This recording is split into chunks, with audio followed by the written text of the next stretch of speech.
Sir మరో అంశం ఏంటంటే, ఈ లోకల్ బాడీ ఎలక్షన్స్ ఏదైతే ఉన్నాయో దానికి సంబంధించి నోటిఫికేషన్ వచ్చింది. అందరూ రెడీ అవుతున్న టైంలో ఈ బీసీ బిల్లుకి సంబంధించి తెలంగాణ హైకోర్టు స్టే ఇచ్చిన పరిస్థితి సార్. దీంట్లో రాజకీయాలు ఏమైనా ఉన్నాయంటే, కాంగ్రెస్ లాభపడతది, కాంగ్రెస్‌కి ఓటేసే అవకాశం ఉంటది మేమేమింత అని చెప్పి మిగతా వాళ్ళ పార్టీలు కూడా దాంట్లో కుట్రలో భాగంగానే జరిగిందా అంటే ఏం చెప్తారు సార్? ఒకటి ఇక్కడ 2 క్లియర్‌గా మనకు కనిపిస్తున్నది ఏంటంటే, హ్మ్. ప్రభుత్వము వ్యూహాత్మకంగా పోతున్నాం అనుకోని పప్పులో కాలేసింది. హ్మ్. అలాగే హైకోర్టు కూడా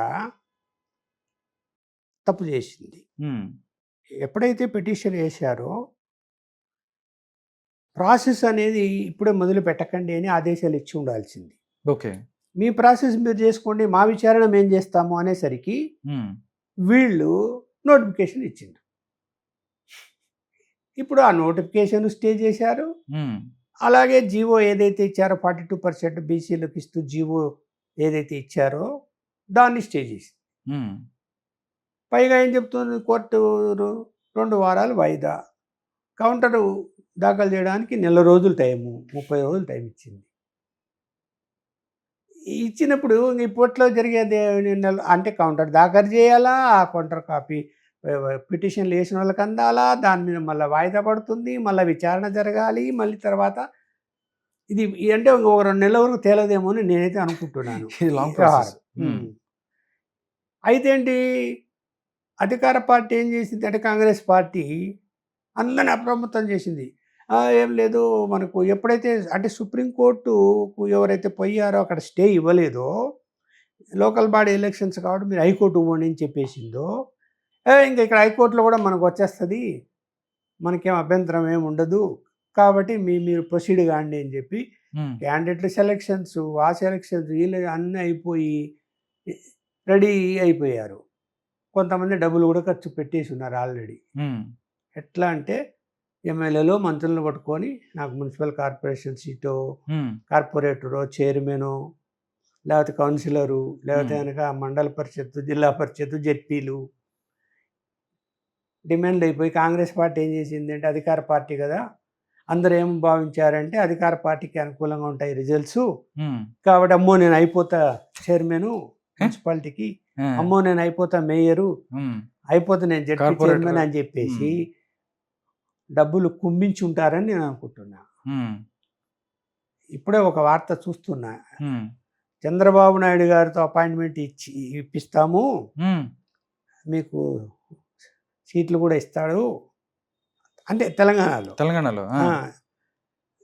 అని చెప్పి కొంతమంది అంటే టీడీపీ కూడా పోటీ చేస్తుందనే వార్తలొచ్చాయి గదా! అవును. లోకల్ టీడీపీ బాడీ కూడా మొన్న ఎన్నికల్లో. అవును. లోకల్ వచ్చాయిగా. బాడీలో చేస్తున్నాయి. అవును.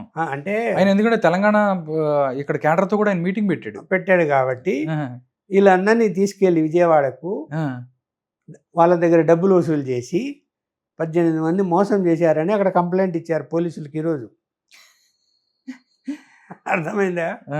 అంటే చూడండి. ఆ! అంటే ఇంక అధికార పార్టీ విషయంలో ఎలా జరిగింటది? హ్మ్. ఎక్కడో ఉన్న పక్క రాష్ట్రం పార్టీ గురించే ఈళ్ళు ఇక్కడ చేస్తే. ఆ! ఆ! అందువలన ఇది మనం అసలు బీసీ పాయింట్‌కి రావాలి. ఆ! 56.7% బీసీలు ఈ రాష్ట్రంలో ఉన్నారు అని హ్మ్. పబ్లిక్ ప్రాసిక్యూటరే ఏజీనే హ్మ్. హైకోర్టులో చెప్పాడు. యాక్చువల్‌గా అంతకంటే ఇంకా ఎక్కువ శాతం ఉన్నారు. ఎందుకంటే కంప్లీట్‌గా సర్వే జరగలేదు హ్మ్. బీసీలది. అంటే కొంతమంది లేఖనో, కులగణన. కొంత హ్మ్. నిర్లక్ష్యమో హ్మ్. జరిగింది. ఉదాహరణ నేను హైదరాబాద్‌కొచ్చి 35 సంవత్సరాలయింది. హ్మ్. ఈ అపార్ట్మెంట్‌లో ఉండబట్టి 5 సంవత్సరాలయింది. మా ఇంటికే రాలే నేను బీసీ. ఆ! వచ్చి ఎవరైనా కనీసం. నా ఓటు హక్కు ఇక్కడే ఉంది. ఆ! 35 ఏళ్లుగా నా ఓటు హక్కు ఇక్కడే ఉంది. హ్మ్. మా ఇంటికి రాలేదు. పోనీ మా అపార్ట్మెంట్‌లకి వచ్చి ఏమైనా పోయారేమో మేము లేనప్పుడని విచారిస్తే హ్మ్. అసలు మా అపార్ట్మెంట్‌కే రాలే ఆఫీసర్లు. హ్మ్. ఇలా ఎన్ని ఉంటాయి చెప్పండి? ఇంక అలా ఎన్నుంటాయి? హ్మ్. యాక్చువల్‌గా 62% ఉన్నారు బీసీలు అని ఒక లెక్క. పోనీ 60% ఉన్నారనుకుందాం. హ్మ్. 60% బీసీలు ఉన్నప్పుడు కనీసం 42% అన్న రిజర్వేషన్లు ఇవ్వాలి అని అనుకోవడంలో తప్పేం లేదు. ఇవ్వాల్సిందే. ఓకే. కాకపోతే రాజ్యాంగ పరంగా అది అంగీకరిస్తుందా లేదా అనేది చూడాలి. అదేం ఆలోచించకుండా బీసీలను అట్రాక్ట్ చేద్దాం, బీసీలు మెజారిటీ ఉన్నారు కదా, రేపు లోకల్ బాడీ ఎన్నికల్లో మనకు ఓట్లు దండుకోవచ్చు అనేటువంటి దురాశతో సాధ్యమా అసాధ్యమా అనేది ఇది కాకుండా అసెంబ్లీలో బిల్లు పెట్టి కేంద్రానికి పంపారు. కేంద్రంలో ఏంటి, పార్లమెంటులో దాన్ని ఆమోదించాలి. ఆమోదించాలంటే ఒక రాష్ట్రం కోసం ఆమోదించే పరిస్థితి ఉండదు. ఈ ఒక్క రాష్ట్రం కోసం సెక్షన్ అమెండ్మెంట్ చేసి రాజ్యాంగాన్ని సవరించేలకు ఇచ్చేస్తారా? ఎందుకు అంటే 50% దాటకూడదు. ఇక్కడ రాజశేఖర గారు ముస్లిం మైనార్టీలను అందులో కొన్ని కులాలను చేర్చి బీసీఈ కింద పెట్టేసి 4% ఏదైతే ఇచ్చి ఇవన్నీ చేసి, అలాగే ఈబీసీ కింద ఇచ్చి ఏమైపోయింది, అక్కడ పర్సెంటేజ్ పెరిగిపోయింది.